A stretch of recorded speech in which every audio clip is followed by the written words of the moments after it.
India 9 News, Mirror of Truth. Dahod local crime બ્રાન્ચે 31 December પહેલા 1 કરોડથી વધુનો દારૂનો જથ્થો ઝડપી પાડ્યો. દાહોદ જિલ્લાને અડીને આવેલા મધ્યપ્રદેશ અને રાજસ્થાનની બોર્ડર વિસ્તાર હોય, બુટલેગરો હેમખેમ દારૂ ઘુસાડવા નવા નુસ્ખા અપનાવે છે.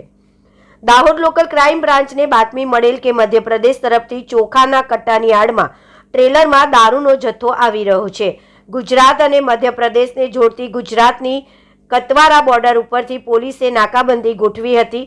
મધ્યપ્રદેશના પિટોલ થઈ ટ્રેલર નંબર RJ14 GG5160 શંકાસ્પદ લાગતા પોલીસે તપાસ હાથ ધરેલ.